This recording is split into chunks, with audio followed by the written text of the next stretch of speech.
and have game situations, game speed repetitions, SEC officials is very, very beneficial for your football team. As a whole, I didn't like our approach. I thought we lacked intensity, gave up way too many big plays defensively. I didn't think we came to play defensively. Too many pre-snap penalties on offense, and again, a lot of teaching moments, a lot of teaching opportunities. Some individuals now are starting to distance themselves from the pack, so we'll go back tonight. We'll grade the film, and we'll start to define people's roles on this football team and moving forward. But again, it's understanding everybody's sore right now. Everyone's going through the middle of camp, and it's that mental conditioning, it's that mental toughness that you have to have within yourself to push yourself, that intensity in which we talk about each and every day.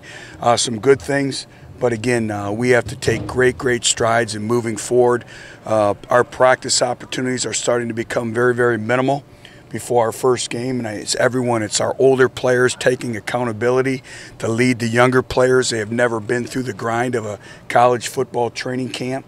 And so again, I just was not pleased with our overall mentality and intensity by which it takes to compete at a high level. But you referenced it, just a handful of practices before you kind of get into game week and fall classes resuming.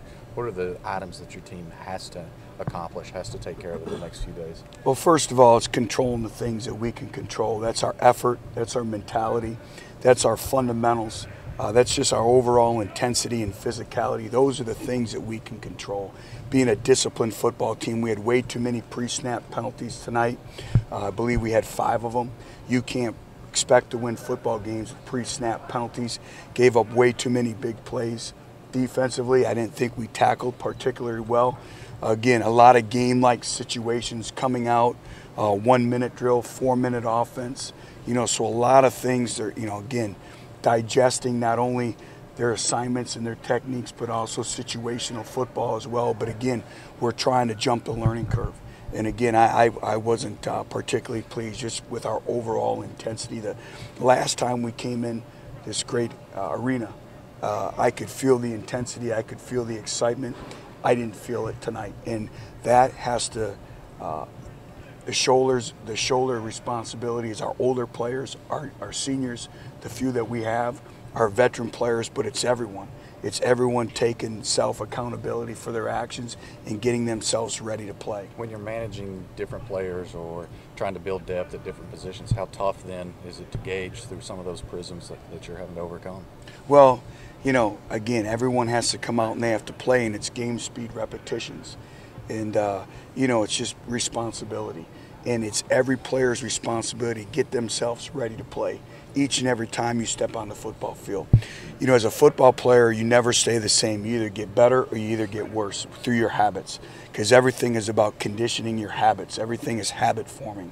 And so, again, some individuals are starting to distance themselves, and some individuals are kind of enduring. And we can never endure a practice. You don't get better. Some of them are just getting by, and you have to embrace it as an opportunity to continue to improve your skill set. Did Justin Worley step forward tonight? He did. I thought Justin, again, I see the confidence growing and growing and growing. And I thought Nate Peterman and I thought Josh Dobbs did some great things. But just, the overall consistency, and I know they have word bingo going on.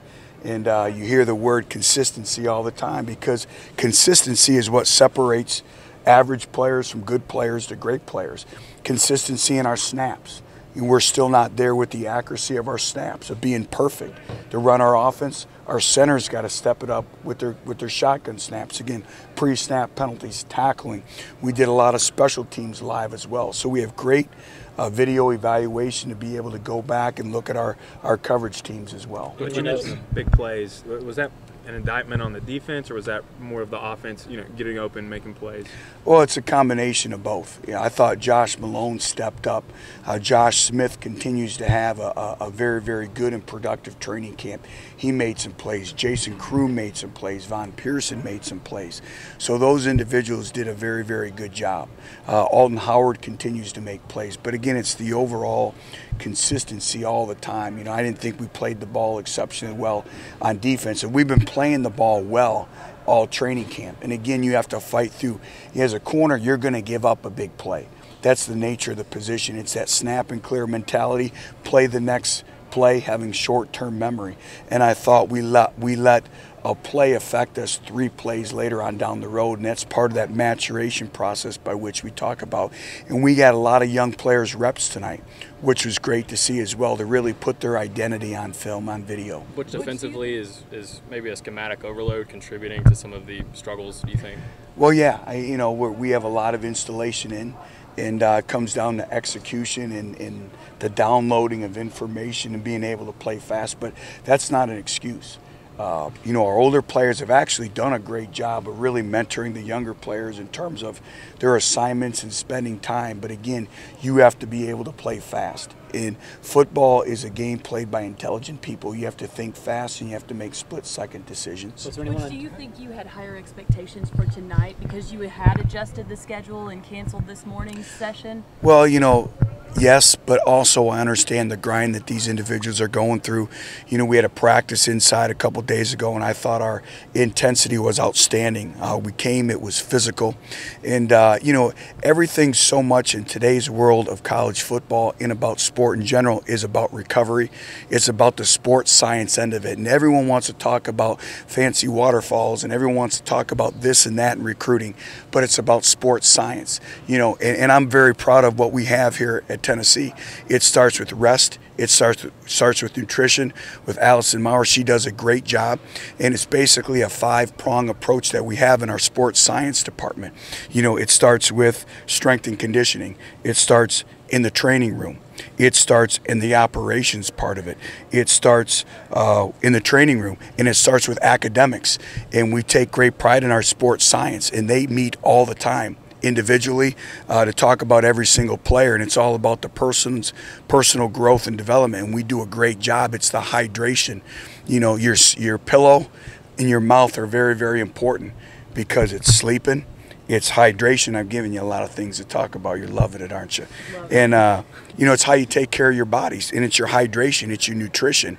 And a lot of young players really struggle with that end of it. You need 9 hours of sleep. There's a study that's been gone about the percentages of rest in injury prevention, and young players struggle with that. And it's getting all the things that championship teams do to take care of yourself. How much closer are you to naming a quarterback, and are players starting to do what you need them to do to name one? Yeah, they are, and I'm hoping maybe in the next day or two we'll make that decision. I think it's important for our football team and moving forward that they know who the starting quarterback is, and I've been pleased with all 3 individuals lately. They've done a very, very good job of handling the volume of the offense that we have in, but more particularly taking care of the football and making great decisions with the football, having command of the line of scrimmage. So we'll go back tonight. We've charted every single throw every quarterback has made in practice, and we're getting very short to name. Very soon we'll name a starter. How did this night compare to the rest of the summer for Josh Malone? I know you singled him. Seemed like he's had a tough camp so far. He's had a tough camp, and very proud of him. He fought back. He's been battling some injuries, and I thought tonight he really stepped it up, and so it was very encouraged. And Josh Malone is a very prideful individual. He expects to do great things, and it's part of that maturity level is when things don't go quite as the way you plan it, which is life. How do you handle the next snap? How do you bounce back? And I thought he bounced back exceptionally well and was very proud of him tonight moving forward. On defense, was there anybody who stood out in a good way tonight? I'll know a little bit more when I watch the video. I think it's too soon to look at that, so I'll know a little bit more when I watch the video. How do you maybe compare what in a scrimmage situation like this one? Obviously, you're the coach of the offense and the defense. If a guy makes a big play on offense, was that a good play by him, or was that the defender messing? Well, there's a lot of things that you look at. First of all, was a big play, was it produced because of a mistake, or is it just a player making a great play and maybe a great throw? And a lot of times, players make plays. Sometimes there's great coverage, and he just goes out and makes a great play. The thing we can't tolerate, the thing that's unacceptable, is big plays that lead to mistakes, blown assignments, a lack of technique, lost leverage on the football. Mental errors cost football teams. And so when I look at it, is how was the play made? Was it a player making a great play, or where did the breakdown occur? And that's football. Great players are going to make plays.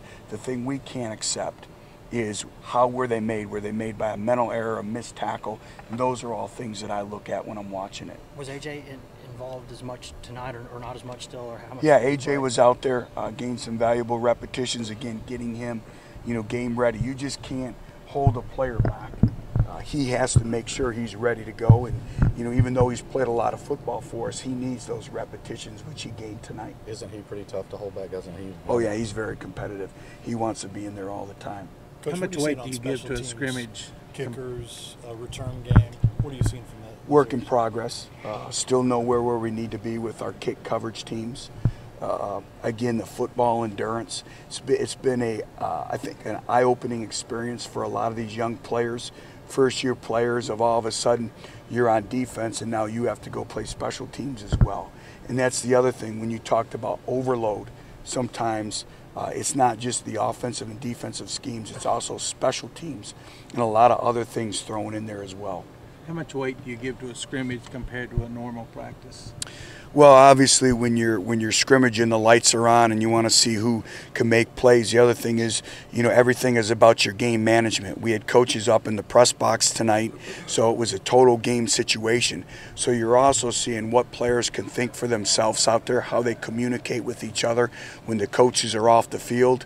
So a lot goes into that as well. But it's an overall body of work from practice 1 all the way to practice 29 leading up to the first game. Butch, I know last time y'all were under the lights here in Neyland, a couple of safeties were not in the mix, Cortez and TK. Were they out there tonight? Yeah, they gained some valuable repetitions, not only on defense but also in special teams. So we'll go back again and we'll evaluate them just like we'll evaluate everyone. With so many first-year guys, how important is it to have a big crowd here Saturday to kind of get those jitters out of them already? Well, it's very important, and I know our fan base will respond. And again, we're going to treat it almost like a preseason game, and there's so many unknowns with this football team. How will they respond when there's people in the stands? Will the stage be be too big for them, or do they block it out? That's all clutter and distractions. You always have to focus between the white lines and playing football. So again, it'll be a great evaluation tool for us and see how they compete. Thanks everyone. Thank you. Coach.